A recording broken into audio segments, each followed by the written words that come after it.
എന്തും ചെയ്യാം. എന്തും ചെയ്യാനുള്ള കഴിവും എന്തും ചെയ്യാനുള്ള ധൈര്യമൊക്കെ ഒരു ബിസിനസ്സുകാരനുണ്ട്. പക്ഷേ നമുക്കെല്ലാം ചെയ്യാൻ പറ്റത്തില്ല. എന്താ എഴുതിക്കൂ?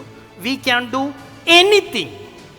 We can do anything but we cannot do everything.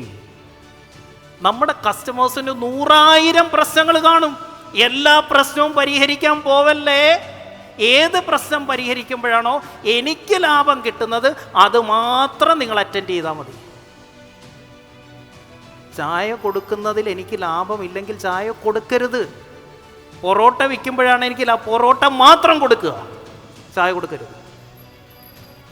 കാരണം അവന് ചായ വേണമായിരിക്കും, പക്ഷേ എനിക്കതുകൊണ്ട് ലാഭമില്ലെങ്കിൽ ചെയ്യരുത്. കാരണം ഇവിടെ ഒരു നിയമവും പറഞ്ഞിട്ടില്ല നിങ്ങൾ ഇത് കസ്റ്റമറിന് കൊടുത്തേ പറ്റുമെന്ന്. ഒരു നിയമവും ഇല്ല. So say no and only do business, only do sales if it is profitable for you. Profit ഇല്ലാതെ ഒരു പണിയും ചെയ്യരുത് കേട്ടോ. നമ്മളുടെ പ്രശ്നം ബിസിനസ്സിൽ എപ്പോഴെങ്കിലും ഒരു തകർച്ച അല്ലെങ്കിൽ നമ്മൾ ഉദ്ദേശിക്കുന്ന സെയില് കയറിയില്ലെങ്കിൽ അപ്പം നമ്മൾ പുതിയ പ്രൊഡക്റ്റോ സർവീസോ അന്വേഷിച്ചു. നിലവിലുള്ള സാധനം എങ്ങനെ പല രീതിക്ക് വിൽക്കാം, പുതിയ ഓഫർ സെറ്റ് ചെയ്യാമെന്ന് നോക്കുന്നതിന് പകരം പുതിയ എന്ത് പ്രൊഡക്റ്റൂടെ ആഡ് ചെയ്യാൻ പറ്റുമെന്നാണ് നമ്മുടെ ചിന്ത പോകുന്നത്.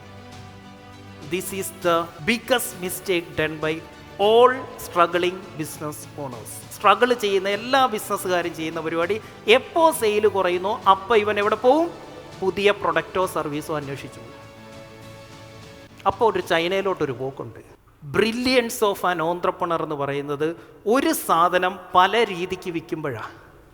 So learn to copy from international brand.